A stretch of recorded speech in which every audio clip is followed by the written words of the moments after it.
Et bonjour, bienvenue à la Garageux, j'espère que vous allez bien. Aujourd'hui, on vous présente, on a la chance d'avoir reçu le prototype du Dungeon Crawler Tower Defense Midala. Bien le bonjour à vous, et salut à toi, Monsieur Moustache. Bonjour Gabriel, bonjour à tous, bienvenue sur cette vidéo. Et ben très heureux aujourd'hui en tout cas de déjà qu'on ait pu recevoir ce superbe jeu qui est du coup en financement participatif du coup sur ce mois d'août. Et donc l'idée de cette vidéo, ça va être de vous faire une présentation générale de du coup du jeu et de vous expliquer les règles sur un début de pendant qu'on fait un début de partie, on vous expliquera les règles du jeu.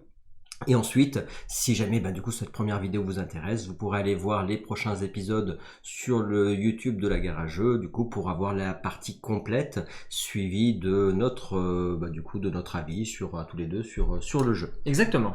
Donc du coup déjà qu'est-ce qu'on a fait déjà jusque maintenant, mon cher ami? Alors comme tu l'as signalé, c'est un prototype. Nous avons donc dans ce prototype 3 chapitres jouables, donc qui servent de tutoriel que vous saurez sûrement si vous achetez le jeu pendant la campagne, qui vous serviront de tutoriel pour apprendre les règles.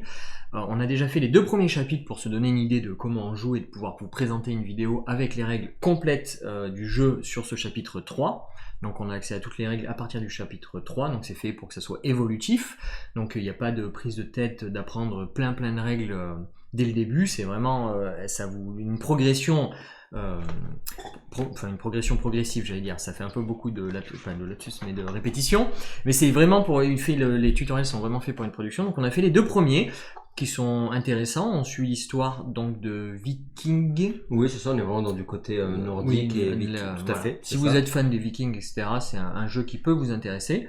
Donc on a cette équipe de Vikings donc qui part à l'aventure. Et dans les 2 premiers chapitres, on explore donc ce donjon, ces caves plutôt, c'est pas des donjons mais ces caves. Et on a appris les règles tout doucement, donc c'était sympathique. On a débloqué quelques trucs qu'on vous expliquera durant la partie qu'on va vous présenter donc. Et voilà. Je suis en train de regarder, c'est pas que je t'écoutais pas, mais je regardais parce que du coup c'était pour vous dire que c'est donc édité par Fear West Games et l'auteur c'est Eik Meyer, voilà l'auteur du jeu, donc qui nous a fait donc le plaisir de nous envoyer ce prototype. Alors évidemment ce que vous allez voir aujourd'hui pourra et certainement il y aura pas mal de choses qui évolueront puisque du coup c'est la version évidemment prototype, mais on a déjà du fort beau matos en tout cas par rapport aux illustrations et à ce qui est présenté. Oui, c'est vrai que le prototype et les autres prototypes est très joli, oui. Ça, on en a bien parlé. Donc voilà, donc vraiment l'idée c'est ça, c'est de vous donner vraiment une aperçu global déjà sur ce qu'on a sur le jeu. D'ailleurs, vous avez pu le voir, hein, si on revient là-dessus, hein, vous voyez là, on a fait la mise en place sur le chapitre 3 et vous voyez, on a déjà donc les tuiles qui sont mises en place. Parce que, comme tu disais tout à l'heure, en fait, on part dans notre ville dans Midala et on a notre portail pour aller dans les souterrains et partir affronter les ténèbres. Et donc là on va partir du coup dans le donjon et on a les différentes tuiles avec un côté, ça c'est la mise en place de départ, mais après on va avoir un côté aléatoire puisque du coup on ne sait pas sur quel monstre on va tomber par la suite, donc on va pouvoir avoir de la rejouabilité. Ce qu'il faut bien se rappeler, c'est que c'est pas un dungeon crawler aléatoire, il y a une histoire. Donc il y a quand même ce petit côté un peu RPG sans guildmaster, sans maître de jeu. Ouais. Maître de jeu, pardon, je vais chercher le mot. Sans maître de jeu, donc on vous montrera comment ça se passe dans tous les cas.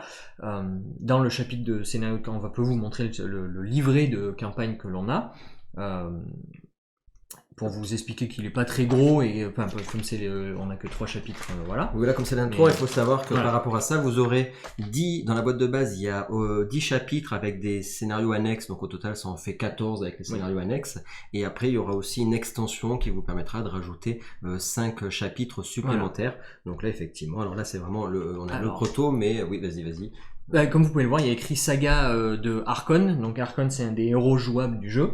Donc c'est son histoire à lui, je pense. Enfin, c'est une histoire liée à ce personnage. Donc on suit un peu son évolution à lui durant les 2 premiers chapitres.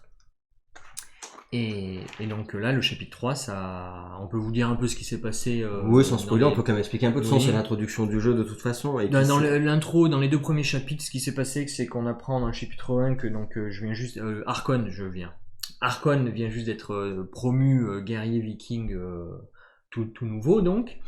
Et dans la fin du chapitre 2, après avoir aidé une personne du village à récupérer ce qui nous servira de marchand, tout au long du jeu, à l'aider à récupérer son petit chariot avec lequel elle va nous suivre pour nous vendre des objets durant toutes les campagnes. J'ai eu une vision d'un monstre, et donc là dans le chapitre 3 on part à la recherche d'un grand comment s'appelle, une personne qui peut prédire l'avenir. C'est ça, un voyant, un sage. Un voyant, voilà, un sage, un voyant, pour qu'il nous éclaire un peu plus sur ses visions. Bien sûr, c'est les 3 premiers chapitres, les tutoriels, donc pour apprendre le jeu. Il y en a, comme tu disais, il y en aura 14 au total. On va sûrement explorer des passés des histoires d'autres caractères du jeu, parce qu'il y en a 4 au total jouables. Voilà, dans la boîte de base. Donc moi je joue Heinik, l'herbaliste. Alors sachant que quand on a effectivement les héros, ils ont double face en fait. Donc là après on en a qu'on débloque au fur et à mesure de l'histoire. Et donc là par exemple on a les plateaux des héros, vous les verrez tout à l'heure quand on fera la phase des explications des préparations et des combats, etc. Ouais. Et ils sont double face parce que quand on est habitué au jeu, après on va avoir le héros qui est plus avancé, c'est-à-dire avec des capacités qui sont un peu plus dures à gérer, mais qui du coup est plus technique, plus tactique. Voilà. Donc ça permet d'avoir aussi de la profondeur tactique, on va dire, dans le jeu, sur ce côté-là. Ça, et pareil, là, c'est 2 persos qu'on va pas jouer sur cette introduction, mais qui sont disponibles aussi. Sachant que c'est un jeu que vous pouvez jouer en solo il faut jouer 2 héros minimum quand vous jouez en solo. Et après, sinon, évidemment, vous pouvez jouer à 4 joueurs. Oui. Ça, donc, c'est pour nos 2 persos de départ. Donc, effectivement, comme tu l'as très bien dit, c'est un jeu. Alors, c'est pas du jeu pur narratif, mais quand même, vous allez à chaque fois que vous allez faire un chapitre, vous allez avoir l'histoire, l'explication de pourquoi et comment et qu'est-ce que vous devez faire, quels sont les objectifs. Et après, vous allez avoir sur certains moments de quête, on va vous expliquer plus le lore du jeu, qui lui, pour le coup, ça va être des petits moments clés qu'on va débloquer durant les chapitres, qui là va rien avoir entre ça va être pour le coup lire vraiment une histoire et découvrir le lore découvrir le monde, oui. Pour vous donner une idée par rapport aux règles, c'est le bouquin que l'on a donc qui est assez fin, donc il faut pas s'inquiéter d'apprendre 250 pages ou plus de règles.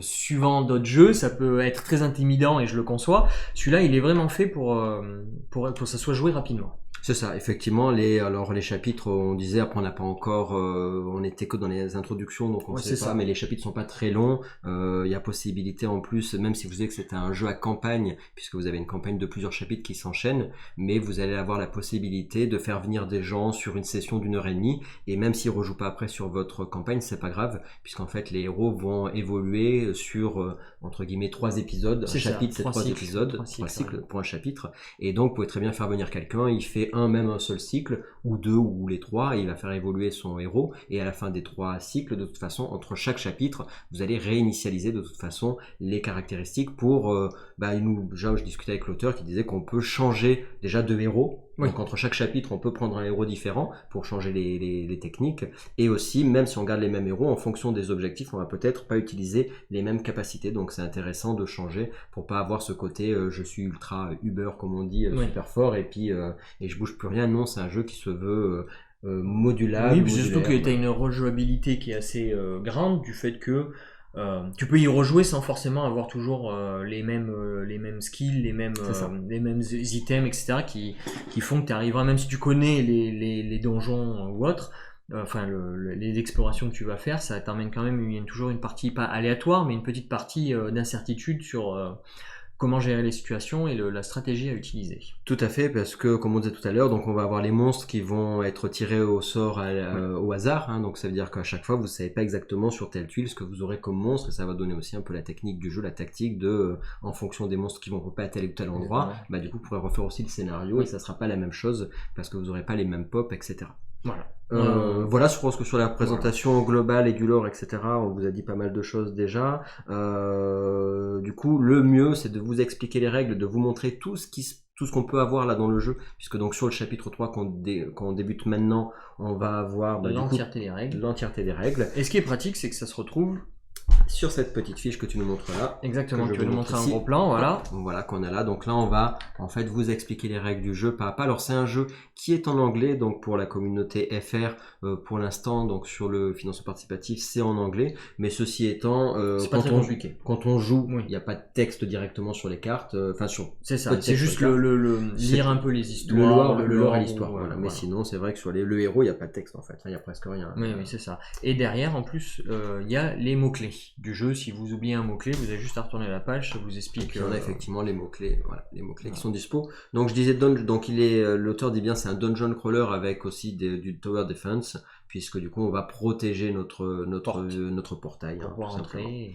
Donc là, ce qu'on va faire, c'est qu'on va maintenant vous expliquer les règles, tout en faisant un déroulé complet de l'overview. Donc on va partir sur le setup. Alors, Donc on va vous expliquer le setup, puis après on vous expliquera l'exploration, puis la préparation, le combat, et ensuite la phase de récompense. Donc on va faire tout ça petit à petit. Donc de suite, qu'est-ce qu'on a au début dans le jeu? On va avoir la mise en place. Voilà. la mise en place du donjon. On est bon? Oui, on est bon. Alors on y va. Alors, la mise en place du donjon, il y a toujours cette tuile de base avec 3 zones, ce qu'il appelle fortifiées. Vous voyez, il y a une rune en haut à gauche qui fortifie, c'est-à-dire que les monstres n'arrivent pas sur ces zones, ne popent pas sur ces zones, Tout à fait. mais c'est des zones où les monstres peuvent rentrer, mais ne popent pas dessus. Notre porte, 20 points de vie. 20 points de vie au départ. Le marchand qu'on a débloqué. Ça, c'est quand on veut construire des pièges, ça nous, c'est des outils, enfin des morceaux de pièges qu'on peut utiliser pour les upgrader ou autres. Les ingrédients, c'est ça. Les ingrédients, ouais, chercher le mot exactement. Ça, c'est alors c'est dans le chapitre 3, on le débloque. Enfin, c'est la règle l'exploration est timed et avec du temps, mais c'est le minuté, temps, minuté, enfin minuté. Le temps passe pendant l'exploration. Voilà, et ça va déclencher des événements 1, 2 ou 3 qu'on retrouve dans le livre de campagne. Ça, c'est pour nous donner notre bourse en argent et notre bourse en runes qu'on peut dépenser durant la phase 2 de préparation. Et ça, c'est l'épilogue. Du coup, sur l'épilogue, on a le numéro 1, on aura le numéro 2 et le numéro 3. Voilà. Donc la mise en place est très simple. Ça, c'est les pièges qu'on a débloqués au cours des 2 premiers chapitres, dont on a accès pendant la préparation. Nos 2 héros sont là, mais on vous expliquera comment ça se passe quand les monstres ont popé, etc. Et puis voilà, c'est la mise en place. Qui est rapide. Hein. Qui est rapide. La mise en place est très rapide. Et maintenant, ce qui est le plus simple, en plus, ce qui est vraiment pas compliqué dans le jeu, c'est que la fiche d'overview qui vous dit tout ce qu'il y a à faire dans la phase de setup. Donc là, une fois que la mise en place est play, on finit le setup. Donc le setup nous dit qu'on gagne 6 d'argent et 5 runes. Donc paf, on bouge les 2 petits trucs les 2 petits tokens pour nous expliquer combien en argent. On gagne 5 matériaux de piège. Donc oui, parce qu'au début, du coup, à chaque fois qu'on redébute un chapitre, on n'a pas de piège. En fait, à chaque nouveau chapitre, on réinitialise tout, sauf l'équipement légendaire, mais on verra tout à l'heure. Et du coup, là, les pièges, il va falloir avec ce qu'on a comme ressources, il va falloir qu'on les crée ou qu'on les fasse évoluer, parce qu'on peut passer de niveau 1 jusqu'à niveau 3 sur chacun de nos pièges, à condition d'avoir les sous et les ingrédients nécessaires. Donc c'est pour ça qu'il y a le côté Tower Defense, parce qu'on va pouvoir les placer sur le plateau et du coup ils vont nous servir pour pouvoir taper à distance, etc. Alors qu'est-ce qu'on a de beau? Est-ce que je les montre peut-être? Oui, tu peux montrer rapidement. Alors sachant que pareil, ça c'est des ingrédients, on les a débloqués au fur et à mesure. Voilà, on a plusieurs fois les mêmes. Donc on a de quoi de beau. C'est pour avancer un piège mécanique. Ça c'est pour réparer un piège durant la phase 2, on pourrait remettre 2 PV à un piège. Donc ça c'est les mêmes. Et sur celui-là, ça nous permet de fortifier une tuile. Et par contre, un de nous subit exhaust, est fatigué. Hop, et on revient là-dessus. Donc ça, c'est ce qu'on a à ce qu'on a en débloqué. Alors sachant qu'après, par contre, comme on disait qu'il y avait 3 cycles, donc 3 épisodes dans un même chapitre, bah du coup, on va garder par contre nos points de vie entre chaque cycle. Donc il faudra faire gaffe. Là, on va devoir, comme vous a dit, on vous a dit qu'on ferait les prochaines vidéos sur la chaîne. Donc après, du coup, il va falloir qu'on fasse attention à se dire, si après on veut survivre, il faut pas tout lâcher maintenant, parce que sinon, du coup, on va pas tenir jusqu'à la fin du chapitre. C'est ça. Donc là, on a aussi débloqué 2 items du marchand. Donc on a le droit d'acheter un Remote Trigger pour activer un piège dans une distance de 2, et on a la super axe H du Berserker qui nous fait damage. On prend 2 dégâts, mais on fait attaque X plus 2. Donc voilà. X étant les nombres d'HP qu'on décide de s'enlever. La mise en place est finie, on gagne un skill de niveau 1. Donc quand on commence la partie, comme vous pouvez le voir sur on prend les 5 premiers. Alors, du coup, on est le nombre de joueurs plus 2, il me semble, 4. les 4 premiers. Les 4 premiers. Ouais. À chaque fois, vous en avez 2 de base, plus le nombre de joueurs. Donc, si comme nous on est 2 joueurs, ça en fait 4. Tu peux les montrer si tu veux. Et je vais vous montrer ça de suite, les amis. Et oui, bien sûr. Quel style on a accès. Alors, hop, sans plus attendre, regardez ça. Donc ça, c'est pour ça que là, tu nous as montré, je sais pas combien on en a, mais il y en a déjà un bon paquet, de niveau 1, il y a niveau 1, niveau 2, niveau 3. C'est ça. C'est ce qu'on appelle les skills avancés. Voilà, alors, donc ça, c'est ce qu'on va pouvoir... Il va falloir qu'on choisisse chacun, on va en choisir un là-dessus. Hop. Voilà, donc là, qu'est-ce qu'on a de particulier? Ben ça nous dit, on peut se déplacer de 3, et par contre, on prend 1 de dégâts. Lui, on se déplace de 1, on fait une attaque de 1. Voilà, il n'est pas marqué à distance, donc c'est au corps à corps sur la même tuile. Là, on va ralentir l'ennemi et faire une attaque de 1. Il me semble que le ralenti, ça fait que ça l'empêche de se déplacer. Oui. Je dis pas de bêtises. Et ensuite, ici, on se déplace de 1 et n'importe quel, enfin héros n'importe où peut en fait traverser l'armure. Voilà. Jusqu'à le prochain tour de l'ennemi. Le prochain tour de l'ennemi. Donc là, il va falloir qu'on choisisse chacun un skill de ça. Et donc, par contre, je ne vous ai pas montré là-dessus.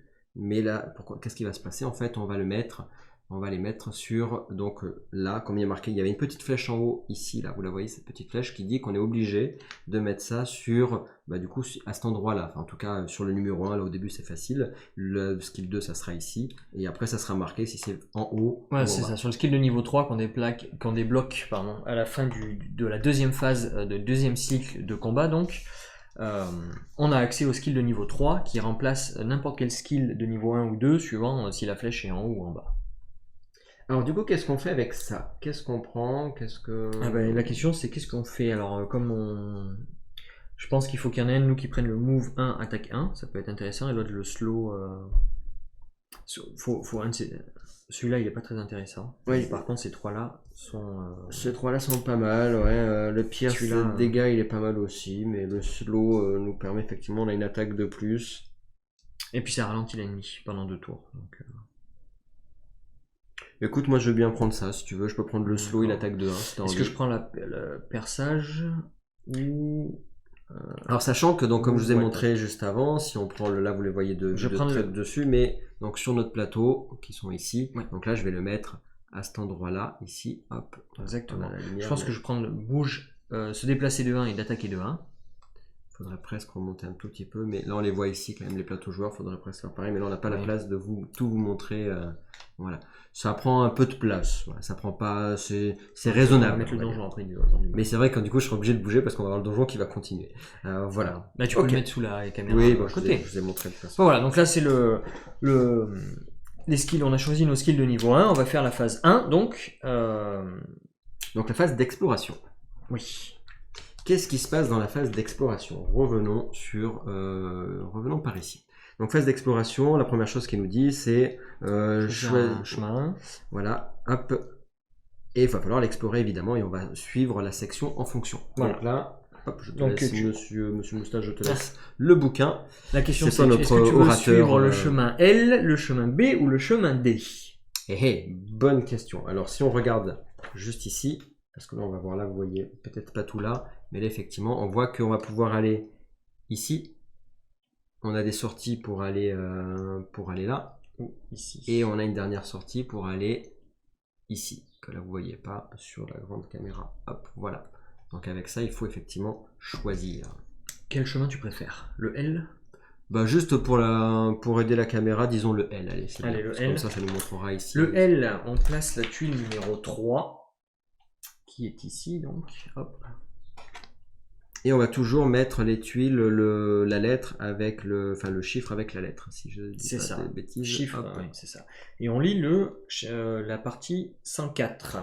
Donc là, c'est tout simplement indiqué sur le livre de scénario. Voilà, ça nous dit, voilà, quand vous avez avancé ici. Le livre de scénario. Hop.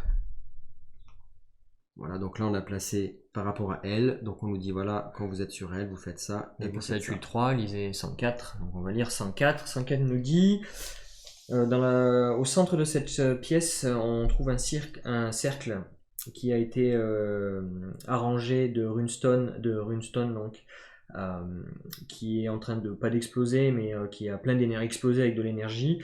Il y a un corps de kobold tout en cuir, en armure de cuir, qui tient une vieille une vieille épée rouillée qui est mort dans un coin de la pièce, et son visage est contorsionné de douleur.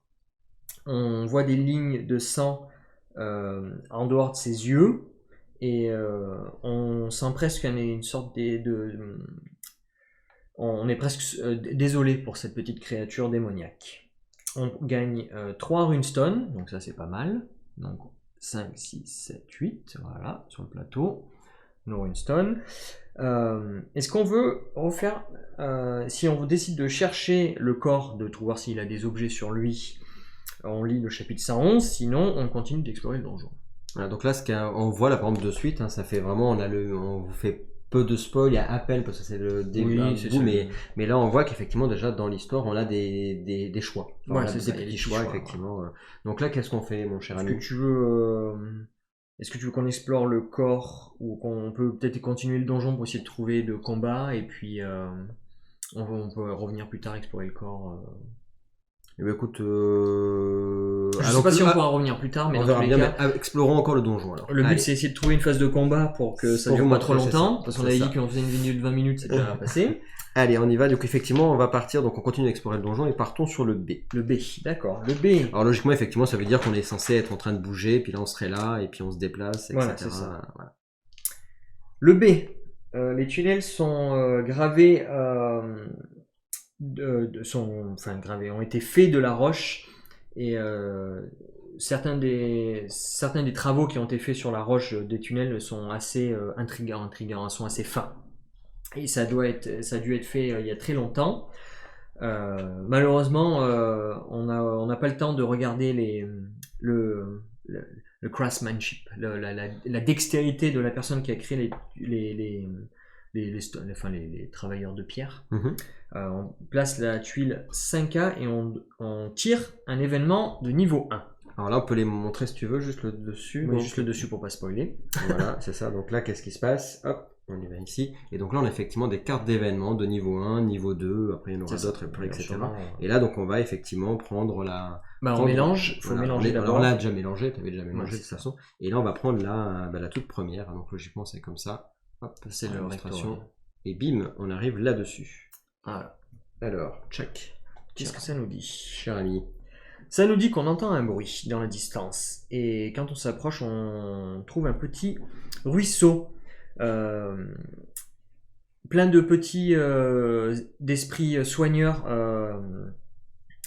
volent sans fin autour. Et s'enfuient dès qu'on arrive proche d'eux. On a plusieurs options. Soit on se repose et on heal tous nos héros, soit on rassemble et on prend on rassemble de l'eau soignante, ce qu'ils appellent de l'eau qui restaure des PV, et on la vend pour un d'argent, ou on essaie d'attraper et de vendre un esprit, on gagne 4 d'argent, mais dans ce cas-là, on doit lire l'événement global de numéro 4. Alors je pense que l'événement global de numéro 4, ça doit pas être très très joli dans les événements globaux. Donc je préfère peut-être qu'on essaye de vendre de l'eau juste pour un d'argent. Allez, faisons ça. Parce que j'ai pas envie de me prendre un esprit vengeur qui vient venger son pauvre enfant qu'on a vendu. Ça nous fait des sous. Ça nous fait un peu de sous. Donc on peut continuer à explorer le donjon. Est-ce que tu veux continuer la lettre C ou E? Alors moi j'aurais bien aimé explorer par là-haut, tu vois, parce qu'on voit plus à l'écran. Et ben écoute, on va explorer sur... ce qu'on va faire, c'est qu'on va explorer sur C, et on va après on vous décalera un petit peu le bord. Ah bah C, on lit direct le 113, il n'y a pas de nouvelle tuile. Ah bah voilà, il n'y a pas de nouvelle tuile, donc on est impeccable. Nickel. Hop, 113, il est là. 113. Les murs dans cette partie du donjon sont pleins de torches qui brillent, Qui scintille. qui scintillent, voilà, c'est le mot que je cherchais, scintille, qui scintille très fort. En avant, on entend un son, en amont de nous, on entend un son de combat. Et quand on arrive au coin du prochain tour, on voit un vieil homme dans une robe très noire, mais sans armes, qui a du mal à respirer. Il y a deux kobolds sont menaçants avec des couteaux, sont presque à l'attaquer depuis des deux côtés. Sans autre pensée, on dégaine notre hache et on le jette à un des kobolds. C'est un lancer parfait. La lame le coupe le kobold, le crâne du kobold facilement. Le corps tombe avant que le corps tombe sur le sol. Tora a sauté en avant et fait un deuxième attaquer le deuxième kobold. On a trouvé Corazon, le forcir, le voyant. Regardez ça. Et on gagne une runestone. Donc on a 9 runestones maintenant. Le fameux. Écoute, on a eu de la chance parce qu'on est allé du bon côté direct. Ah bah parce qu'on aurait pu aller en E, on aurait pu aller en D. Parce que là, on n'a pas testé avant. Il faut placer la tuile 15A. Donc là, ça c'est les points de vie qu'on a là-haut. Voilà, la 15A. Par contre. Donc lui, il est là. La 15A qui arrive sur C. Oui. Coup. On peut. On est bête, on a oublié le tracker à chaque phase d'exploration. C'est vrai que ça aurait peut-être fait quelque chose par contre pour le coup. Parce que là, donc ce qu'on vous avait dit, c'est qu'à chaque fois qu'on finit l'exploration, on est censé du coup avancer. On a fait deux explorations. Dans les chapitres précédents, on n'avait pas ça. Donc effectivement, il faut quand même qu'on fasse le tracker. Donc on va relire. Si ça se trouve, il y avait un combat quoi. On va voir. Alors, le token d'exploration de niveau 1, 107. 107 nous dit... oui, on entend des gargouillements, des cris de kobolds et des bruits de combat depuis l'ouest du tunnel, des tunnels de la cave. Comme s'il y avait un combat qui commençait. On a besoin de se dépêcher. Tous les héros sauf un exhaust one skill. Donc ça commence. Donc il y en a un de nous deux qui n'exauce pas un de nos skills. Hop. Voilà, donc exhaust, ça veut dire qu'effectivement, ça veut dire que là, quand on exhaust, c'est-à-dire qu'il y a un des skills qu'on peut pas utiliser. Donc on met un cube pour dire ça, c'est des skills, on le verra tout à l'heure. Mais en gros, quand il y a un cube, ça c'est des skills qu'on va pouvoir faire. Et si on met le cube dessus, ça veut dire, tu l'as fait toi? Ouais, j'ai fait moi. J'ai fait move 1 parce que voilà. D'accord. Voilà, j'ai exhaust un de mes skills. Et c'est tout. Il fallait juste exhauster un de ces skills. Et du coup, il y avait le deuxième événement qu'on a raté. Alors non, parce que le deuxième événement, on l'a pas parce que on s'est juste déplacé. On n'y est pas encore arrivé. Donc ça tombe plutôt bien. Là, on va y arriver parce qu'on vient de finir l'exploration de phase 3, donc. Et on va arriver... on va y arriver. Alors, ils nous disent... On place la 15A. Si on n'a pas déjà lancé l'événement E2, je pense que c'est celui-là. On lit le chapitre 5, si on l'a déjà déclenché, parce qu'on a exploré ailleurs, mais on n'a pas encore fait E3, on lit le chapitre 108, sinon on lit le 114. D'accord. Donc comme on n'a pas encore déclenché l'événement minuté de E2, on va lire 105. Du coup, on s'en est plutôt bien sorti en fait. On s'en est plutôt bien sorti. Et on n'a pas fait de grosses boulettes, puisque du coup on a pu récupérer sans problème quoi. Ouf. C'est ça. C'était pas ça va. Mais par contre, après cette phase, on va déclencher le niveau 2 parce qu'on aura fini l'exploration. 105. Avec le danger immédiatement disparu, on prend un moment pour regarder Corazon. Donc, il a l'air très fatigué, mais pas blessé. Ses vêtements sont pleins de symboles, de talismans et de bijoux. La posture droite avec ses cheveux gris et sa barbe lui donne une aura d'autorité et de sagesse. Mais ce qui attire le plus ce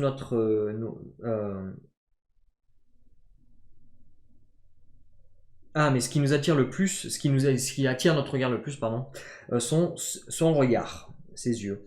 Un de ses yeux est complètement blanc, couleur, enfin blanc, couvert blanc tu vois, un peu crémeux, et qui regarde droit devant, sans rien voir, enfin, sans rien voir, pendant que l'autre est effrayé et regarde permanemment, effrayé, pas effrayé, pardon, est blessé, pardon, a une cicatrice et est constamment fermé. Donc il est à moitié aveugle, enfin il est aveugle apparemment. On a entendu des histoires sur les voyants, mais c'est la première fois qu'on en voit un d'aussi près. Juste, fais une pause une seconde. Est-ce qu'on passe direct à la suite pour pas tout expliquer? Ah oui, voilà, on ne peut pas tout lire, oui, sinon la vidéo va être trop longue, oui. C'est comme ça, du coup, mais du coup, ça vous donne en tout cas déjà, vous voyez que... Un petit peu d'histoire. Alors voilà, je vous disais tout à l'heure, c'était pas narratif, mais quand même, vous voyez qu'il y a quand même du texte, et à chaque fois que vous faites un événement, vous allez avoir des choses qui vont se passer, etc. Il y a un peu donc il y a pas mal de choses. Là, on voit qu'effectivement, on débloque lui. Alors ce que je disais, c'est qu'on essaie de... Là, il y a eu un petit spoil, puisque du coup, vous dites, tiens, bah là, on est arrivé à savoir qu'il était à cet endroit-là. Oui, c'était un coup de chance par contre. C'était un coup de chance, mais bon, encore une fois, voilà, c'est un moment du chapitre 3. Et après, c'est vraiment juste pour essayer de limiter le plus possible. Alors, bon, on prend la carte Corazon et on l'attribue à un des joueurs, à toi ou moi. Bah écoute, je l'ai... Allez, hop, c'est parti. On met un des 6 sur... il a 4 PV. Donc, ah oui, alors pour les PV, on n'a pas expliqué. Comme vous pouvez voir, en haut de la carte, il y a une petite rune, une petite rune avec un chiffre à côté, c'est le nombre de PV. Donc il a 4 PV. Voilà. Ah, on faut le mettre sur 2, pardon, parce qu'il est fatigué. Donc il faudra le soigner. Il est fatigué. Bah, il vient de se faire presque attaquer, il a eu peur. Les personnes qui nous suivent se contentent comme des héros séparés. Donc ils ont leur propre tour, entre chaque tour de héros, à moins dit que ça soit dit autrement. Et on peut utiliser le même skill, parce qu'ils ont des skills aussi, tous les tours, parce qu'ils en ont qu'un, de toute façon, enfin lui en a qu'un.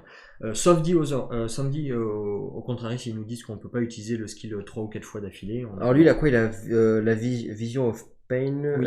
Il fait une blessure de 1 qui reste. Qui saigne. Et non, il ne fait pas une blessure, il fait un saignement de 1. C'est pas une blessure, c'est pas un damage. Mais, Et du coup, il y a Immobile. Alors Immobile, par contre, il faut qu'on regarde ce que c'est, mais voilà. Ouais. À moi, voilà. Dans le cas de Corazon, il fait un saignement de 1. En gros, il bouge pas. Il peut pas bouger. Il est bloqué, immobile, il bouge pas, quoi. Il reste là. C'est ça, il ne bouge pas, il ne peut pas y bouger par aucun effet. En termes d'ennemis, le choisissant comme cible, il compte comme un héros normal. Par contre, du coup, comme il peut pas bouger, est-ce qu'il est sur la tuile où on l'a trouvé? Alors non, normalement il est censé avoir un standy. Il est censé avoir un standy, c'est une bonne question, je n'étais même pas au courant. Où sont les standys? Les standys, on les avait logiquement tous sortis. Mais tous sortis, sauf... Il est censé avoir un standy. Mais sauf qu'il reste avec... Comme lui, il bouge pas, je sais alors, pas. non, il se met ici, en fait. Et il reste là avec nous au milieu, en fait. Bah, écoute, on sait qu'il est là. La Get Mile, donc il est là. Ok, bon, on sait qu'il est là. Ensuite, oui. Moi, je vais te chercher un petit truc pour mettre que c'est lui. Je suis en train de voir si, au cas où qu'on n'est pas sorti par lui. Tu peux regarder la suite, du coup, comme ça. mais si, il est là. Ah, bah en voilà. fait, on l'a pris comme un ennemi, mais c'est un héros. C'est pas un ennemi, c'est notre allié. Alors là, vous le voyez pas du dessus, mais il est ici. Voilà. On a le petit standy, oui. Je savais qu'il était quelque part. Donc il a l'habilité de se reposer et va dans la phase de récompense va complètement se healer au taquet. Attention, par contre s'il a plus de PV, on perd le chapitre. Ok. Et il faut se rappeler de bouger le time tracker. Donc il nous le rappelle là, c'est bien, c'est parce qu'ils ont dû savoir qu'on l'a oublié au tour d'avant. Et donc il nous le rappelle. L'auteur nous regarde. C'est ça. Donc on arrive à l'événement timé numéro 3. 2. Sachant que tu avais tout lu déjà ou tu avais d'autres choses à faire? Non, c'est tout ce qu'il y a. Ça t'explique juste lui, il ne bouge pas, il reste là, il se fait prendre pour cible. Donc c'est là qu'on voit qu'il y a quand même les scénarios, alors comment dire, la mise en place souvent est quand même globalement toujours similaire, voilà, même si c'est pas les mêmes tuiles, vous avez quand même le départ qui est le même, vous allez devoir de toute façon protéger tout autour, mais on voit que les objectifs par rapport aux deux chapitres différents sont différents, parce que du coup on va ou protéger quelqu'un, faire une escorte, etc. Le time, alors event numéro 2, le chapitre 112. On va lire le petit chapitre 112 qui est juste là. 112. En bas du tunnel, on peut entendre des bruits de pas qui approchent. L'ennemi est de plus en plus proche. On passe en phase numéro 2. Donc les combats. On va Bien. commencer les combats. Bien. Et ben Donc, voilà. je voulais vous montrer ça. C'est parfait pour une vidéo qui voulait durer une demi, 20 Allez, c'est minutes. bon. Donc du coup, ici, on a fini donc la phase d'exploration, Oui. la phase d'événement, timer, il est terminé. Et là, on a la phase de préparation. On va faire quoi? On va avoir nos ressources qu'on peut utiliser, on va pouvoir s'échanger les objets entre nous, Oui. et on va pouvoir du coup faire ce qu'on appelle la phase de fortification, comme on l'avait vaguement survolé tout à C'est l'heure. ça. Et du coup, on va voir ça de suite sur le plateau. C'est Donc, parti. Dépenser les ressources. On peut acheter des pièges. Donc c'est ce que vous avez ici, donc sachant qu'on a le Ballista Trap qui nous La permet baliste. au niveau 1 d'attaquer de 2 et en plus elle a un range de 1, donc c'est à dire que si on la positionne, on pourra Oui. la positionner que sur des endroits qui sont fortifiés ou pas. Oui, Je sais- que oui. sur les endroits fortifiés. Donc du coup pour l'instant on n'est que là mais on va pouvoir fortifier d'autres endroits, donc peu importe, il faut que ce soit fortifié, vous verrez après comment on fortifie. Et donc elle a donc un range de 1 et elle peut pas être évidemment sur la gate, ce qu'on appelle la porte, c'est la tuile de départ qui est celle-là en fait. Oui, il n'y a aucun piège sur la gate. Voilà, on peut rien mettre là-dessus. Par contre sur les autres on peut, et donc si on est au niveau 1 ça nous coûte 7 sous, et si on veut la faire passer niveau 2 il faudrait avoir des composants, je sais pas Une si on les a. runestone et une corde. Et la corde on l'a pas. Non. Donc comme ça c'est vidu. Ensuite on a le Blade Trap qui nous permet de faire 2 attaques de 1. Donc on peut taper 2 différents, ça coûte que 4. Alors ce que j'ai pas dit c'est que elle avait le 6 trap PV. différent à 6 PV et on peut en mettre 2 maximum. Ensuite celle-là par contre on a tout mis dessus mais elle a 5 PV donc elle tank mieux, on en a 2 maximum aussi. C'est ce que vous avez ici, les PV c'est marqué avec le petit dé. Et le dernier, donc Elle a 2 PV aussi, on en a 2 en stock, 6 PV, et elle perce, donc elle ignore les effets d'armure, et elle fait une attaque de 2, pour 6 pièces d'argent, et puis on peut l'augmenter si on veut pour une runestone et un truc, enfin Qu'on n'a pas, une voilà. gemme qu'on n'a pas. Par contre, on peut améliorer notre Si on décide de Blade prendre une Trap Blade parce Trap. que pour le coup, ça, on a le. Ah, on en a 3, donc on pourrait même la mettre niveau 3. Donc le gear, niveau on a, 3. voilà. On a effectivement, elle pourrait taper 4 attaques de 1 par exemple au niveau 3. Ou on pourrait fortifier 3 tuiles. Parce qu'on a 9 de runes et c'est 3 pour fortifier une tuile. Alors, sachant que pour fortifier une tuile, ça va être toujours adjacent à une tuile aussi déjà C'est fortifiée. ça. Donc on peut fortifier celle-là ou celle-là. Et sachant qu'en début de scénario, on nous a dit qu'il y avait un spawn supplémentaire ici. C'est Il faut ça. savoir qu'en fait, quand on va on va le voir juste après, dans la phase, c'est 2 secondes après, mais Oui. on va avoir tous les monstres qui vont arriver, donc des monstres aléatoires qui vont arriver sur chacune des tuiles qui ne sont pas fortifiées. Donc ça va en faire un paquet. Donc plus on fortifie, moins il y a de monstres. C'est ça. Donc là, l'idée, c'est donc qu'est-ce qu'on fait? Est-ce qu'on fortifie? Est-ce qu'on achète des pièges? Est-ce qu'on veut acheter des objets. des objets qui sont ici? Donc vous voyez que là, on a un peu des possibilités en début de scénario. Par contre, on n'a que 7 pièces d'or. Voilà. Donc, c'est soit on achète un piège, soit une baliste, soit un rune, soit les blades. Sachant que si on prend les blades, on peut dépenser 2 runestone et l'augmenter avec des matériaux de piège et l'augmenter direct de niveau 3. Alors moi, j'aurais tendance à fortifier de 1. Alors tu veux fortifier de 1, bon, ça change pas grand chose. Peut-être que si, parce que là, du coup, on voit qu'on aura pas mal de monstres qui vont arriver de ce côté-là, parce qu'ils vont faire ça. Ouais. Et ils vont venir ici, alors que là on en a que 3, donc on en aura on en a Oui, que un 3, peu mais il y a moins. lui, donc en gros il y a 4 Quatre, monstres de ce côté, et ici on en a 5, donc peut-être que si on fortifie là, on aura quelque chose de plus D'accord, équilibré. on a qu'à Si faire ça te allez. va. Oui, on fortifie, donc ça nous coûte 3 runes. Et on fortifie. 1, 2, donc on était là, on fait 1, 2, 3, voilà, on a dépensé 3 runes. Ah oui, parce qu'on était à 8, on était monté. On est à 9, oui. Ah alors attends, on avait dit que sinon on mettait une rune là pour que ça pop 1 de moins. Ouais. Ouais, Ou mais alors, c'est pas assez. parce que là on va Ça, avoir ça besoin- nous coûte 6 pour le. On peut fortifier une deuxième, on peut fortifier ici par exemple. Et après on pourrait Voilà. quand même lever les celles-là. Et après on peut lever les celles-là. Allez, bon, on peut faire ça, on fortifie une deuxième fois. Allez. 1, 2, 3. On Voilà. fortifie celle-là, hop, voilà. Pour pas qu'il y ait le Est-ce monstre qu'on dessus. achète donc on achète un Blade Trap. Allez, on achète un Blade Donc ça nous Trap. coûte 4. 1, 2, 3, 4. Les deux sont ici. Et on la met où? Est-ce qu'on la met là? Tu peux faire comme tu veux. Alors, sachant que le Blade Trap, c'est 2 attaques de 1. Oui. Là, Mais, il y aura 2 spawns. Est-ce que ça vaut pas le coup de le mettre là, sachant qu'il va y avoir les 2 monstres qui vont arriver ici? Oui, Comme tu veux, c'est on peut la mettre parce que oui, on peut la mettre là. Comme Tu ça, du veux coup, ils vont arriver dessus. Et on Tout ça qui l'augmente tape pas à on distance, l'augmente de quoi. niveau 3 alors? Est-ce on qu'on dépend- a assez de runes? Oui. On a assez de runes et au niveau des composants, il nous faut 3 pièces d'engrenage. On dit gear, c'est ça. Hein. Ouais, engrenage. C'est un engrenage. On a Engrenage. 3 engrenages. Je travaille mon anglais en même temps avec toi, C'est mon bien. cher ami. On a 3 engrenages, on peut l'augmenter. Il nous faut 2 runes et 3 engrenages. Allez, on y va. Donc On y va passe niveau 3 alors. Alors, Bim. on utilise 2 runes. 1, 2. C'est gratos. Et elle va Ça- taper du coup 4 attaques de 1. Je pense qu'on va faire une défausse, je sais pas si tac, et on la met niveau 3. Alors pour les petites runes, il y a pour les pièges, on a des petits tokens recto verso pour nous dire qu'on est niveau 2 ou niveau 3. Et c'est simple, c'est facile à savoir, on le met juste sous le piège. La couleur niveau 3 c'est rouge, donc c'est pratique. Les PV sont sur le piège, et ce qu'il faut savoir c'est que les pièges ne se détruisent pas. Ils perdent des PV, mais quand ils sont à 0, on ne les enlève pas de la partie vu qu'on peut les réparer. Parce que du coup, comme on aura après les 2 cycles suivants dans le même chapitre, on va pouvoir du coup réparer nos pièges, etc. Puisqu'on va du coup s'améliorer évidemment sur les 3 cycles. Et bah écoute, c'est pas mal, on est pauvre maintenant. C'est dommage qu'il n'en ait pas 2 runestone parce qu'on avait une rune of Isil et on aurait pu dépenser ça à la place d'une runestone pour fortifier une tuile, mais un de nous devait utiliser Exhaust, mais on n'a que 1 de rune, donc ça sera au prochain tour. Alors on peut pas, leur sachant que on a effectivement, ça c'est dans la phase, c'est de la phase plus tard, mais on avait effectivement tout ça.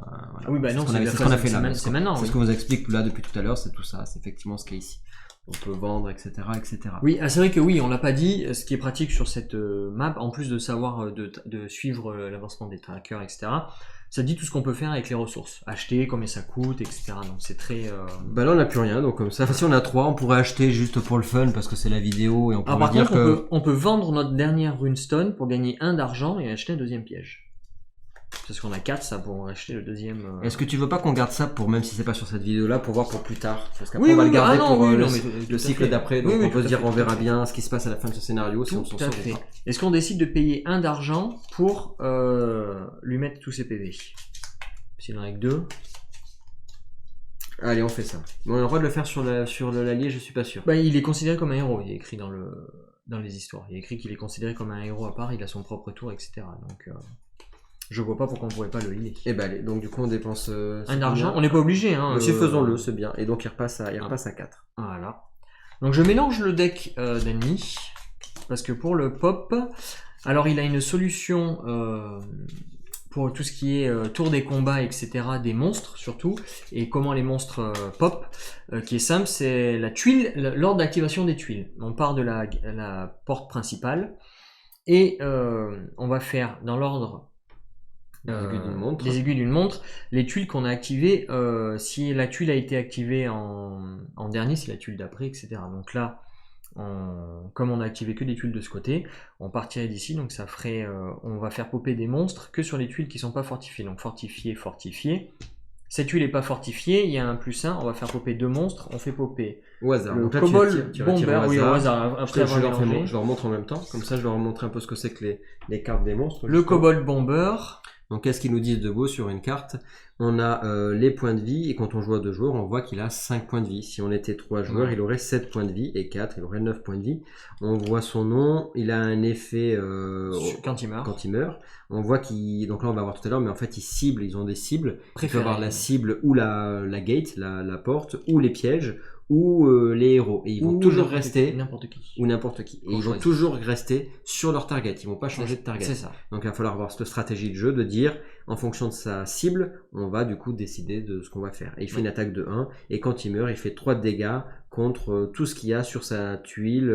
Sur la tuile ou même les monstres qui sont avec. C'est ça, tout le monde. Tout ce qui est sur une tuile prend 3 de dégâts. Et ça, on va le mettre à côté de l'endroit. Le bomber, il est là, il a un petit standy, on va le mettre ici. Comme il y a un spawn +1 et que la tuile n'est pas fortifiée, on pioche un deuxième qui est la horde de Draorg, qui est une horde de zombies. Alors on va peut-être pas tous vous montrer, sinon ça prend du temps. Mais comme ça au moins, voilà. Donc là ici, vous voyez, target, point d'interrogation, ça veut dire que là c'est... On choisit. Au début du tour, quelle est sa target. Et il fait 2. Et par contre, du coup, comme il a horde, c'est un effet qui explique ce qui se passe, et un dead pareil, en fait, va y avoir des effets en fonction de ce qu'on a marqué ici. C'est ça. Que vous retrouvez, comme on disait tout à l'heure, de ce côté-là. Hein. Donc là, la horde, par exemple, donc on l'avait ici. C'est la horde, c'est juste en bas en face. Là. J'étais là-dessus. Un groupe d'ennemis, n'importe quelle attaque ou bleed est réduite de 1. C'est ça. Par exemple. Hop. Donc la horde, c'est bon. La tuile d'en dessous, vu que c'est dans l'ordre des aiguilles d'une montre, Alors là, on est en train de faire juste pour petit détail. Est-ce que tu peux prendre le token rouge pour le remontrer? Parce Ah que oui, comme pour ça, les on le fera PV. plus voir, mais du coup, il y a les petits tokens voilà, qu'on voyait là, et donc tu vas hop, le mettre. Alors sur... là, il a 5 PV, je le mets là pour suivre ses PV. La horde, elle en a 2 joueurs, elle en a 8. Voilà, comme ça. Vous voyez pas sur la horde. Donc là, c'est vrai que vous avez la vue de dessus, mais du coup. D'un côté, elle a horde, 1, 2, elle en a 9. Elle en a 8, pardon. La tuile d'en dessous, on a pris un kobold trappeur. Alors, eux, ils évitent son petit standy. Donc la stratégie du jeu, elle est vraiment bien basée sur les capacités des ennemis, évidemment. C'est-à-dire qu'est-ce qu'ils ciblent et quelles sont les capacités, et du coup, qui c'est qu'on va viser en premier ou pas. Voilà, globalement, vous allez voir. Mais... Donc là, on a fini ce côté-là, on repart de l'autre côté et on fait de la dernière tuile. Donc celle-là est fortifiée et la dernière tuile qu'on a activée, c'est celle-là. Donc ça ferait. C'est quoi la règle déjà? La tuile fortifiée, je crois que c'est celle d'après, donc ça ferait comme ça. Donc c'est à peu près ici d'abord et ensuite là. Allez. Ça doit être ça. Il faudrait regarder la règle exactement pour pas se tromper. Bon, dans tous les cas, c'est de l'aléatoire, mais bon. Kobold archer. Hop, ici en 2A, on aura le kobold assassin qui On peut le mettre à la place de notre trappe, tiens, comme ça on va le voir ici. Ah, ça, là, on est là, et on l'aura là. Hop. Le piège. Kobold assassin qui est ici, qui est un peu embêtant. On a le démon l'ours qui est là, et en tuile 15A, on a les loups de lave. Ah, ça c'est une nouveauté, on les avait pas au tour d'avant, et ils sont hors aussi. Ils targetent les héros, donc quand c'est les héros, pour vous montrer, hop, ici ça ressemble, c'est le petit, on dirait un 8 mais c'est un meeple. Hein. Ensuite attaque de 2, et après avoir attaqué, tous les héros en range de 0, donc du coup sur les mêmes tuiles, souffrent et ils sont exhaust. Alors ça c'est le petit bonhomme pas content. Je sais plus ce que c'est. Exhaust. Voilà, facile. Ouais, du coup, non, je me demandais le petit bonhomme pas content, c'est juste que ça veut dire exhaust, quoi. C'est tout. Voilà. Ah oui. C'est-à-dire que ça bloque un skill. Et là, par exemple, vous voyez sur l'ours, enfin vous voyez là, l'ours a 12 PV à 2 joueurs. Donc il y a un petit 2, il y a écrit 2 à côté du nom de joueur et plus 10. Donc on va mettre 2 tokens rouges pour se rappeler qu'il a 12 PV. Voilà, 1 sur le 10, 1 sur le 2. Lui, on a 5. La plupart des kobolds ont 5 PV, donc c'est facile à s'en rappeler. Tac. Et les loups ont, à 2 joueurs, ils ont 5 PV. 5 PV. Ils sont un peu chiants, donc c'est normal. Et voilà, donc on a fini la phase de préparation. Ce qu'il faut savoir, c'est que pendant on n'a pas fini totalement. La fin de la phase de préparation, c'est positionner ses héros. On positionne les héros où on veut sur une pièce, une tuile fortifiée. C'est ça. Donc je pourrais commencer ma partie ici, par exemple, pour enlever tout ça, ou commencer ma partie ici, ou décider de ne pas bouger, commencer ici. Ou on peut être sur la même tuile ou pas. Oui, oui, c'est à nous de décider si on veut être. Lui ne bouge pas dans tous les cas. C'est ça. Donc voilà, c'est très simple.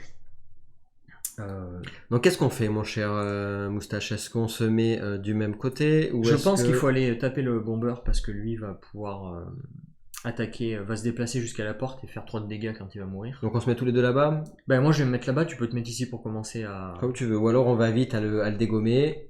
Parce que est-ce que tu peux taper à distance en début de jeu ou pas? On va vous expliquer juste après comment fonctionnent évidemment les fiches des capacités, mais... Non, moi je ne peux pas taper à distance au départ, j'ai pas d'attaque à distance. Moi j'ai une attaque, est-ce que j'ai une attaque à distance au début de la partie? Non, malheureusement j'ai pas d'attaque à distance non plus. Ah mais si on va débloquer un... Ah, c'est à la fin du premier combat ça. À la fin, une fois qu'on a tué tous les monstres. Ah oui, pour l'instant, on débloque pas, on débloque juste ça. Et ouais, malheureusement. Parce qu'il faut savoir, on ne l'avait pas montré, mais elle est où d'ailleurs notre petite arme légendaire? Elle est passée là. On ne l'avait pas montré, l'amulette. Hop, elle est là. Donc ça, c'est ce qu'on avait débloqué. C'est la seule chose qu'on garde entre les chapitres, c'est voilà. les choses légendaires. Donc là, tu appelle taper. Les items uniques. Quand tu te fais taper, du coup, tu renvoies 1 de dégâts. C'est ça. Hop. Alors ce qui... Eh bah écoute, pour le scénario, allons-y. De toute façon, ce qu'on avait dit en début de vidéo, c'est qu'on va vous faire un tour complet des ennemis, un tour des héros. Ouais, et puis après on verra. Oui, ça va bientôt faire 1 heure, donc ça va être une bonne présentation. Et après, effectivement, il y a juste, après on vous en parlera, même si on n'a pas fait tous les tours de combat, on vous expliquera comment fonctionne la phase de récompense. Oui, rapidement, oui. Allez, bah faisons ça, on est bon. Donc là, je vous remontre là-dessus. Là, on a mis ça. Donc là, ici, On a fait la phase de préparation, C'est ça. elle est terminée. Position des héros, c'est terminé. Et donc là, phase de combat, qu'est-ce qui va se passer? Le tour des ennemis. Donc bleed aussi à la fin du tour. Saignement, oui. La phase des pièges. Oui. Ensuite la phase des héros. Et ensuite on fait ça en boucle tant que il n'y a pas Une tous des les 3 conditions en bas. Voilà, donc tous les Que les ennemis ennemis sont sont morts, les morts. héros ou la gate à 0, parce qu'attention évidemment il faut protéger. Que la porte à 0 ou que nos héros ont plus de Voilà, PV. malheureusement. Donc Voilà. là il faut qu'on protège aussi la porte, lui aussi parce que du coup on a le truc de Oui. scénario de. C'est ça, faut protéger Corasen le voyant. Donc là on commence par Les héros. par les ennemis. Les ennemis. Et les ennemis, c'est pareil, c'est dans l'ordre d'activation des tuiles. Donc on va commencer ici. Le bomber, sa cible préférée, c'est la porte. Donc lui s'en fiche du héros. Si la porte n'est pas à portée d'attaque, il va se déplacer de 1. Une fois qu'un ennemi se déplace, il n'attaque pas. Donc il se déplace ici, sur la tuile, en direction de la porte. Donc il va falloir qu'on arrive à le tuer avant qu'il arrive à la porte, bien sûr. Voilà, par contre, il va un peu nous péter notre piège qui est super fort. Mais bon, hein. En gros, les ennemis, où ils tapent, où ils se déplacent, sauf s'ils ont des effets spéciaux comme fast, où ils se déplacent, ils attaquent, ou téléportent, parce qu'ils peuvent arriver directement sur nous. Enfin, ils ont évidemment des effets en fonction de chacun des C'est ça. La horde de Drorg, on choisit la cible préférée. Voilà. Donc on a qu'à donner les héros, comme ça c'est fait. Ouais. De toute façon, elle se déplacera. Ça change à chaque fois. C'est pas apporté, oui. C'est pas apporté, donc elle se déplacera. Voilà. Et le kobold Trapper, lui, si je suis... Ah oui, alors j'ai oublié cette... le kobold Trapper a un effet... il est immunisé au piège, et à son tour, au début de son tour, si un héros est sur une tuile avec un piège, il prend une attaque de 1. Donc j'ai 5 PV au lieu d'en avoir 6. Parce que j'ai pris une attaque de 1. Au début de son tour, c'est le héros, peu importe qu'il soit à côté ou pas. Voilà. N'importe où, ouais. Si lui, il a pas besoin d'être sur la tuile, tant qu'un héros est à côté d'un piège, il prend un de dégâts. Il active le piège. Sa cible préférée, c'est les pièges, donc il n'est pas à portée d'un piège. Est-ce que la porte est à portée? Non, donc il avance. Parce que les ennemis ont un ordre d'activation. La cible préférée en premier. Si la cible préférée n'est pas à portée, ils vont essayer d'attaquer la porte. Si évidemment, la porte n'est pas à portée, ils se déplacent. Donc ils attaqueront jamais les héros si on n'est pas leur cible préférée. Donc c'est pratique, on peut faire notre stratégie sur ça. Mais par contre, ils vont taper la porte quoi qu'il arrive. C'est ça. Donc on va faire le kobold archer, on va suivre l'ordre d'activation. On va le faire comme ça. On va le faire comme ça. Parce que comme ça. Oui, ça sera plus simple. Alors d'accord. Les loups.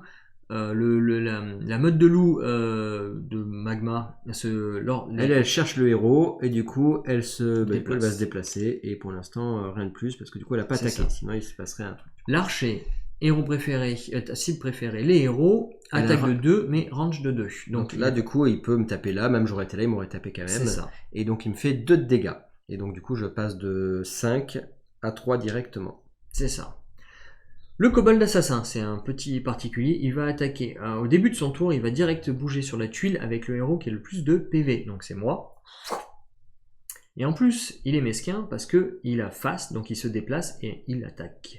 X étant la moitié des héros touchés mis au supérieur. Les points de vie. Les points de vie, oui. Donc là j'ai 5 PV, ça ferait 3, donc il m'en reste que 2. Là, c'est galère. Voilà, directement, c'est bien fait de toucher quoi. Voilà. Et ensuite il y a lui qui va cibler la porte, du coup il se déplace et c'est tout. Donc là on a fini la phase des ennemis, sachant qu'ils auraient pu taper et tout, mais là vous avez compris comment ça fonctionne. Et maintenant sur la phase des héros, donc je vais juste vous prendre la fiche là. Non, c'est la phase des pièges d'abord. La phase des pièges, vas-y, fais la phase des pièges puis après je vous montre. La phase des pièges, bon, on a un piège en place, c'est simple, qui fait 4 attaques de niveau 1. Donc on va faire... Soit on choisit qui on attaque avec le piège, soit comme c'est 4 attaques distinctes, on peut faire 4 attaques, 2 attaques sur 1 et séparer les 2 autres attaques, ou attaquer que le même joueur. Je pense qu'il faut tuer le kobold assassin. Alors sachant que toi tu vas te faire dégommer si l'assassin il explose tout sur le passage, le problème il est là. D'ailleurs il m'a attaqué, il faut que je retaliate de 1. Donc l'assassin perd 1, prend 1 de dégâts, comme il n'a pas d'armure il perd 1. C'est soit on tue l'assassin. L'assassin, l'autre, il a combien de points de vie 5, ils ont tous 5 points de vie, les kobolds. D'accord. Bon, l'assassin, tu peux le tuer. Parce que de toute soit façon... on met les 4 attaques du piège sur l'assassin, et comme ça on n'en parle plus, il évite parce qu'il va vite nous tuer, parce qu'après il va se déplacer à toi, parce que c'est toi qui le tuer. On tue l'assassin, donc on utilise le piège. Les 4 attaques de niveau 1 sur l'assassin qui a aucune défense, ça fait 1, 2, 3, 4, et il meurt. On enlève le petit token et on enlève son standy. Comme ça, on s'en rappelle. Donc Les là, pièges sont finis. Les pièges c'est fini parce qu'on en avait qu'un. Et là, je vous montre vite fait ma fiche de plus près pour vous expliquer. C'est très simple, hein, mais je vous explique ça de suite. Donc ici, qu'est-ce qui se passe? On va dézoomer. Donc là, on a en début de partie, on a 2 skills, 2 compétences héroïques qui sont bloquées, qu'on va débloquer au fur et à mesure de la partie, enfin du coup des cycles. Oui, Et après, une fois qu'elles seront débloquées, on pourra la faire. Et là, pour le coup, quand on les fait, par contre, supposons qu'à la fin de ce cycle, je débloque un des deux, je choisis par exemple un soin de 4, je le débloque. Je pourrais une fois dans le cycle l'utiliser, mais après c'est fini, je pourrais plus l'utiliser. Donc ça, c'est mes sorts, mes skills héroïques, mais je peux l'utiliser qu'une seule fois, mais par contre c'est très fort. Là par exemple, je passe l'armure et j'attaque 2-3. Range anywhere, donc je lance ma super hache là et je la lance n'importe où dans le donjon là et je vais lancer de ouf quoi. Ensuite comment ça marche? Et bien vous avez 2 tokens et on va avoir 2 actions, donc on va décider ici, donc ça va être toujours ça, les skills héroïques on va pouvoir les faire à n'importe quel moment durant notre tour et par contre ça ici on va décider d'abord de faire le skill de notre choix sur cette ligne là, donc je vais faire celui-là, ou celui-là, je choisis un de ces 4 skills de niveau 1 et après je vais choisir un skill dans ma disponibilité de niveau 2, voilà. Oui. Sachant que si j'avais un skill de niveau 3 dans tous les cas je le placerais à un endroit mais ça serait pareil, ça changerait rien, c'est à dire que je fais toujours un skill sur cette ligne là et un skill sur cette ligne là, donc là il faut que je dise en disant bah tiens qu'est-ce que j'ai envie de faire, et sachant qu'à la fin le tour prochain je pourrais pas refaire les skills que j'avais déjà utilisés, je serais obligé par exemple de dire bah tiens maintenant je vais faire par exemple celui-là et celui-là, je vais être obligé à chaque fois je pourrais pas refaire 2 fois le même endroit. Ça. Donc ça, le côté stratégique, c'est de se dire attention, je peux faire une attaque très forte dès le début, mais par contre je sais que sur le tour suivant, et ben j'aurai plus les options. Et donc c'est là où c'est important de communiquer pour si on joue à 2 joueurs, de communiquer une stratégie pour savoir quoi faire pour éviter justement de perdre ou Alors c'est ça. Alors là, ce qu'il y a, c'est qu'on voit que du coup, moi sur ma tuile où je suis ici, il y a personne avec moi. Donc si j'avais un distance, je pourrais taper quelqu'un, mais là c'est pas le cas. Donc si je veux taper quelqu'un, je vais être obligé de me déplacer. Alors je peux me déplacer de 2, me déplacer de 1, etc. Là, je pourrais du coup attaquer de 1, il est de 1 à une distance de 1, que ce soit moi ou toi, peu importe qui, et etc. Donc là, ce que je vais faire, c'est que je vais utiliser plutôt un déplacement de 1. Et qui sait que je vais, est-ce que je décide d'aller plutôt là ou plutôt là, target 3, lui il est à 12, donc le temps de le dégommer ça va être un peu long. L'archer me casse un peu les bonbons, donc c'est vrai que ça pourrait valoir le coup d'embêter l'archer, sachant que l'archer qu'est-ce qu'il fait? Il reste sur moi, lui il va rester sur moi aussi. Au prochain tour tu prends 4 de dégâts par contre. Par contre je prends 4 de dégâts au prochain tour et là j'ai 3. Donc c'est vrai que ça c'est à réfléchir. Alors on peut... voilà, parce qu'après il faudra que je me soigne. Donc après je pourrais me soigner de 2. Mais à réfléchir comment je vais faire, parce que s'il me tue les 2 directement... Là il faut que tu te déplaces là je pense. Mais il faut que tu te déplaces vers moi. Alors non, ce que je peux faire, c'est que je vais me déplacer plutôt ici. Comme ça eux... L'archer pour t'attaquer. Lui va venir ici. Par contre l'archer il peut faire ça en fait. Il peut taper en ah oui, les archers sont comme les Legolas dans le Seigneur. Donc l'archer donc lui me taperait pas dessus. Par contre l'archer me ferait 2. Oui. Lui il me fera 3. Donc ils m'élimineront quand même. Donc c'est vrai que de se placer là au début c'était une mauvaise. Si on avait là on a fait on s'est dépêché pour la vidéo, mais c'est vrai que dans l'absolu il a fallu bien regarder toutes les capacités des monstres et de se dire bon bah du coup c'est pas intéressant de se placer là parce que du coup je me prends trop de dégâts par rapport à ce que j'ai. C'est un peu pareil. Donc là il aurait fallu que j'aille plutôt vers là-bas, on verra après sur la prochaine vidéo. Déplace-toi vers moi, comme ça tu prends 2 de dégâts. Et... Après. Ce qui est dommage, c'est que du coup, on va vraiment pas du tout utiliser les capacités qu'on a sur nous. Mais bon. Si je me mets là, dans tous les cas...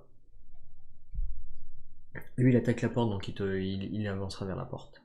Lui, il avance vers la porte? Oui. Oui, donc du coup, on peut faire ça. Si, je vais faire ça. Je vais me déplacer là, de 1. Et je vais... donc l'autre, il va me taper de 2. Ou je me soigne...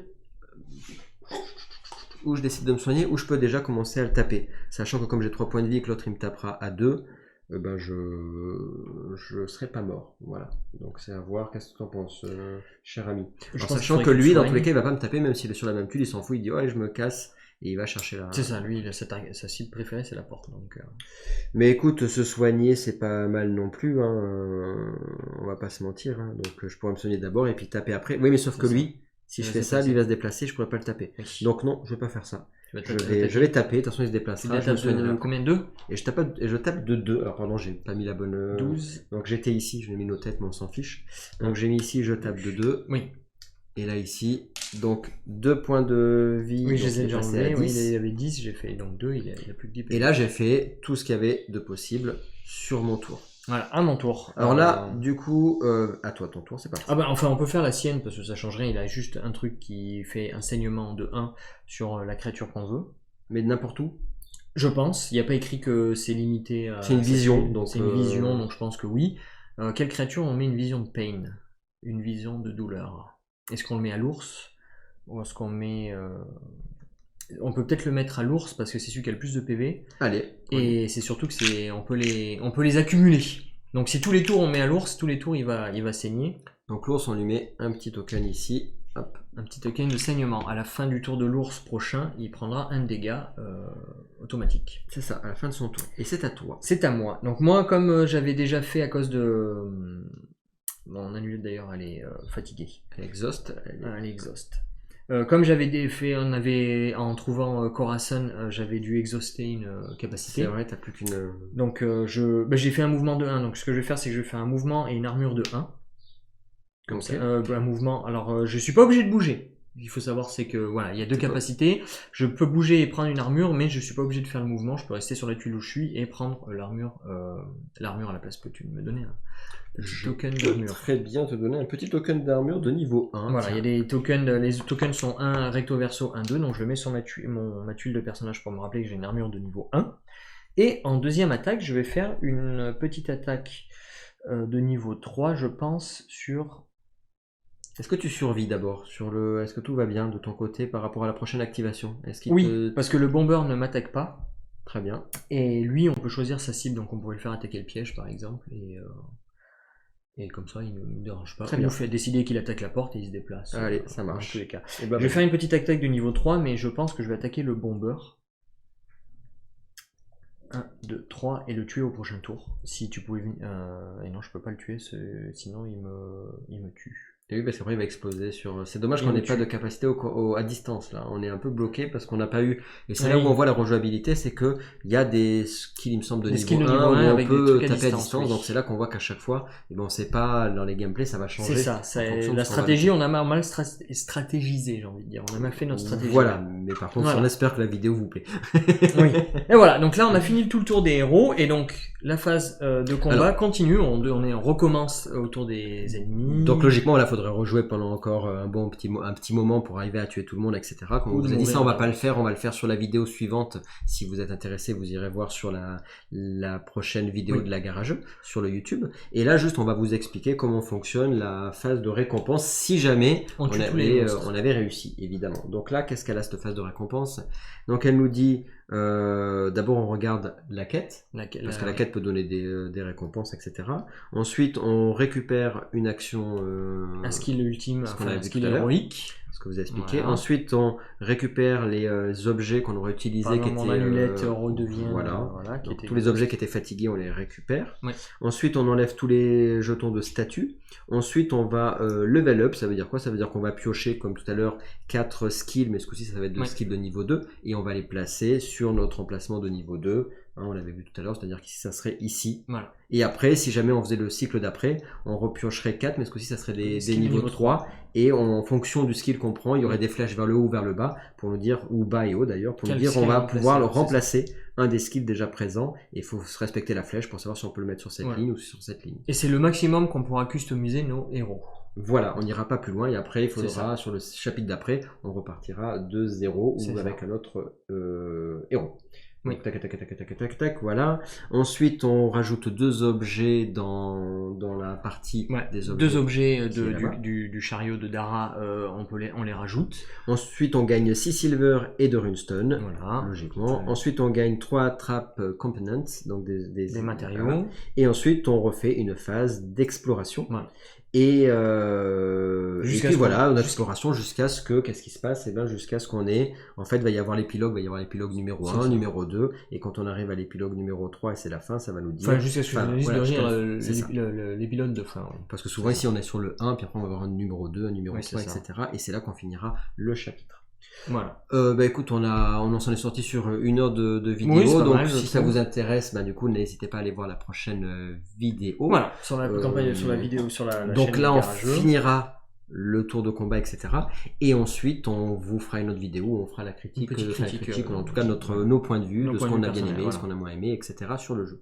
Ben, moi, ça m'a fait plaisir en tout cas de faire cette vidéo Ben ensemble, moi c'était aussi, cool. voilà, c'était On sympa. remercie encore l'auteur du jeu Oui. de nous avoir fait confiance parce que quand du coup les protos, bah du coup surtout d'envoyer à l'étranger, il faut faire confiance aux chaînes. Donc c'est merci encore de faire confiance à la Garageux. C'est que bah, du coup je remercie aussi évidemment la communauté puisque bah, c'est parce que plus vous mettez des commentaires, vous regardez, plus vous vous abonnez et plus il y a des auteurs, des éditeurs qui font confiance aussi à la chaîne et qui nous proposent bah, du coup des jeux en avant-première parce que là Voilà. c'est une belle avant-première.